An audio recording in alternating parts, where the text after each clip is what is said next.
This is a short video on my hand lettering.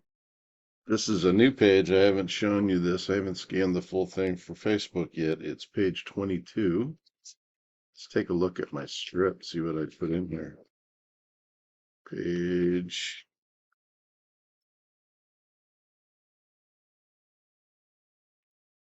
21. It's actually, but it will be page 22. Yarn Man swipes at Chuck.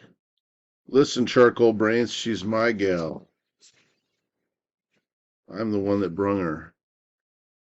So I've lettered what is in the script, but as you can see in this panel, you can barely make out the blue penciling. Here's Yarn Man and Human Meltdown. I've just started to lay out. I'll actually tightly pencil this, but I'm going to put a word balloon down here. I'm going to add lib. So I want it to say, "Why you little artsy punk," or "Why you artsy little punk," one of the two. So I'm going to show you what I'm going to do. It's a quick little word balloon. This is an Ames lettering guide. This has got an adjustable wheel. It's set to somewhere just past 4. I'm going to use the middle row to use to pencil the grid lines for my guidelines. I'm going to skip every other. I'm going to do two dots and then skip one, 2 dots, then skip one. I'll show you in just a minute. I'm also going to use a T-square. I'm going to use the edge of this cardboard as my straight edge. I'm going to move my T-square up and down, and I'm going to move the lines, the Ames lettering guide like this. So let me first tape down my page. And I'm going to use a little drafting tape. Put some drafting tape up here and over here so the page doesn't move around. And I've got my T-square, and I'm going to put in some guidelines. And I'm going to use, this is a 2H pencil, not too sharp. I'm going to run that through the electric pencil sharpener. Now I'm going to use my Ames lettering guide, draw the first line. Excuse me.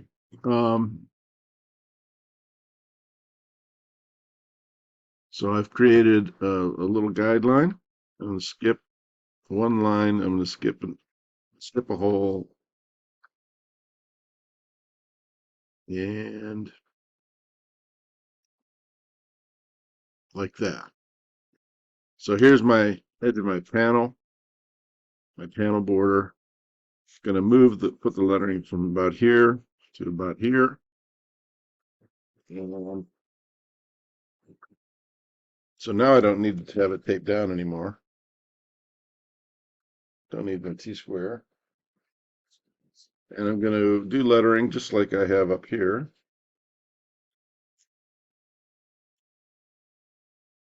And I'm using a blue pencil. I've already kind of written, you can see I've kind of roughly written my script, but I want to make it a little bit clearer.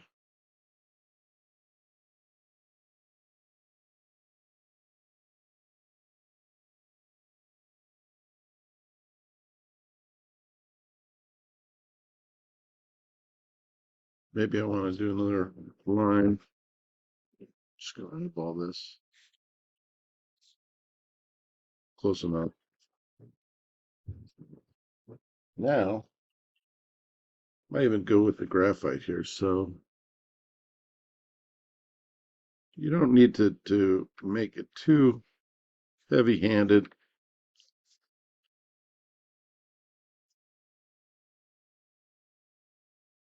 I'm constantly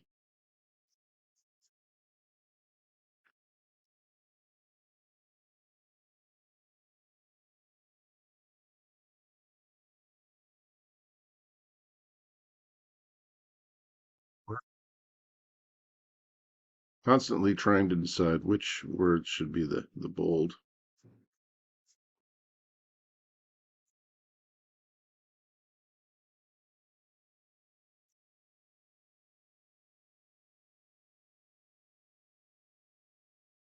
And I think I will just have the last word bold, punk.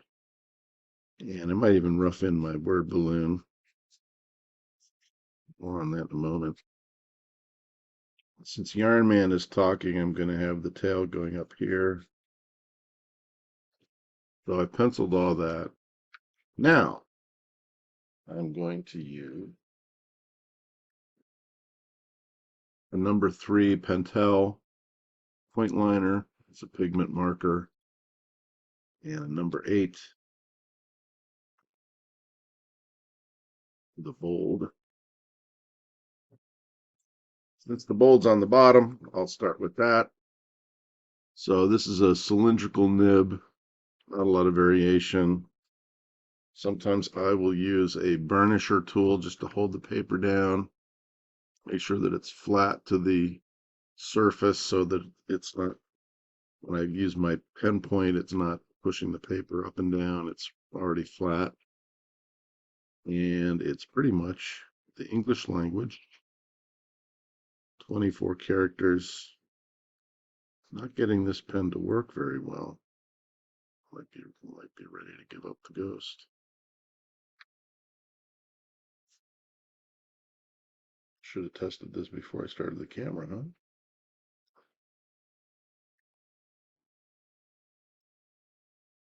That's run out. Hold the phone here. Just they don't make them like they used to. So here's a new one.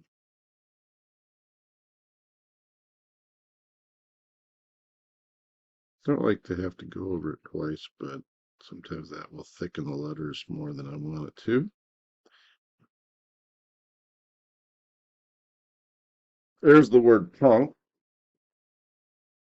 Ta-da! And now, if I can find number 3, that's working.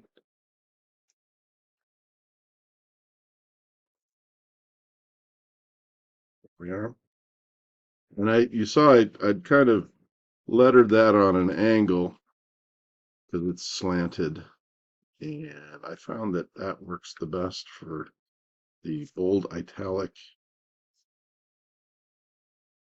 Then I keep my paper straight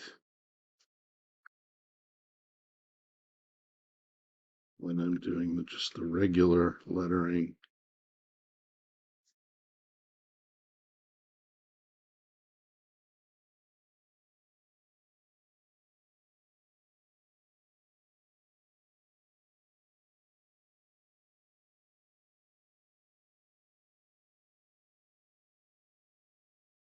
That goes pretty fast. I like to do a lot of lettering at a time to get kind of warmed up, but pretty much lettering is lettering. It's not like I need to practice the alphabet or anything. I'm usually pretty ready to go. But when I get in the lettering mood, I like to letter a lot. So I've probably lettered, I spent several days lettering, about 20 pages of lettering. Then we've got the balloon itself. And I used to just wing it in the old days. But now I draw them in pencil, and I'm always using the curve of my wrist, the flow, the kind of the pivot, the swing of the wrist, and because if you fold your fingers on the pencil, not too tightly, but firm, not that they're moving. You don't want your knuckles moving. You don't want any of your fingers moving. You just want your wrist to be kind of swinging. And that's true of any kind of freehand drawing art. All right, so I got that. Now, to speed things along here, I showed you my Showed you my French curve the other day. This particular French curve, a lot of people manufacture French curves. This is a pretty common shape. For some reason, it just fits very nicely with my own natural arcing. So for something like a tail like this, especially if it's a longer tail, I will use a French curve. Sometimes, like a short tail like this, I might actually, just for the sake of argument, I might do that freehand with the old Pentel number 3. And then I'm definitely going to do the balloons. Oops, messed up. Oh my. You're lucky now you get to see me make a correction.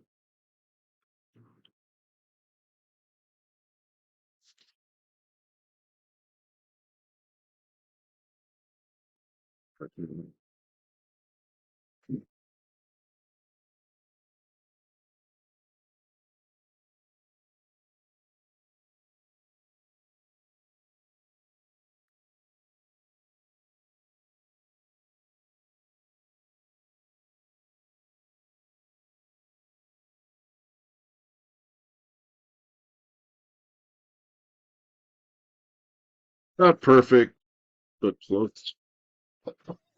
Close enough to industry standard. Let's try this one here while we're at it.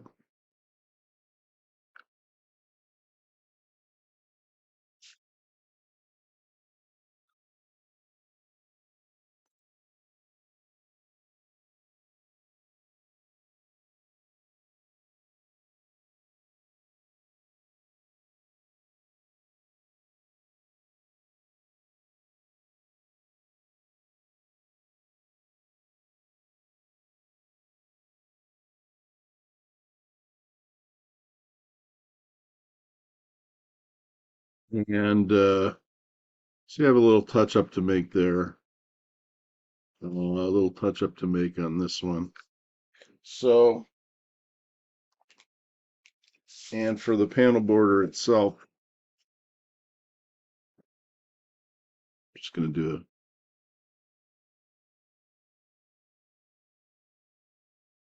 straight line.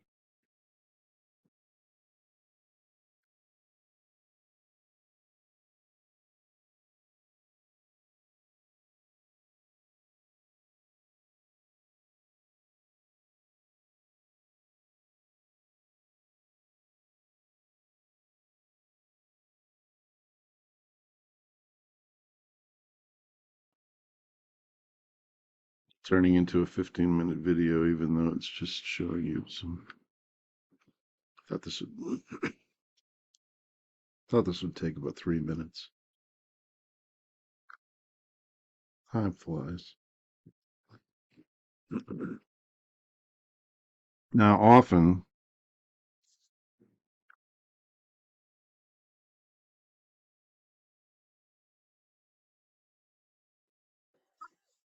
I will, when I'm doing borders, I will use a bigger triangle and I will letter both of these line segments over here.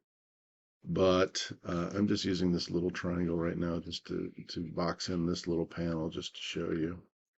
And I'm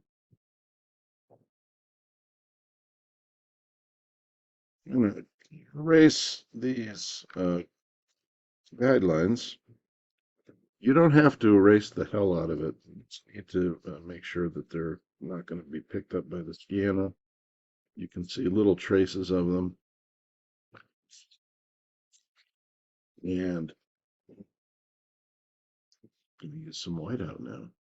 This is the bleed proof white Luma.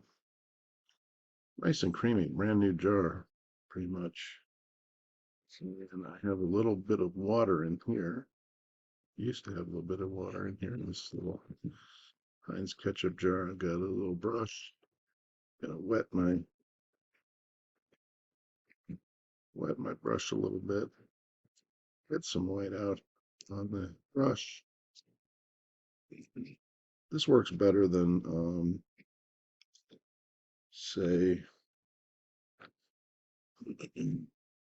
liquid paper, something like that. Let's get out of my own light here. And the old days I would save all the corrections for the end, like after I ate the whole page, but I tend to do it as I go now because I forget if I don't make the corrections right away. I will even go so far as to touch up the lettering a little bit if I overshoot the cross beams, if I misshape my O's.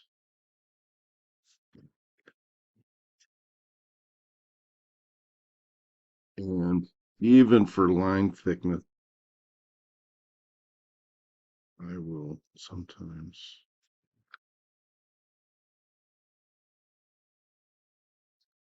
put some white out here. Sorry for my coughing.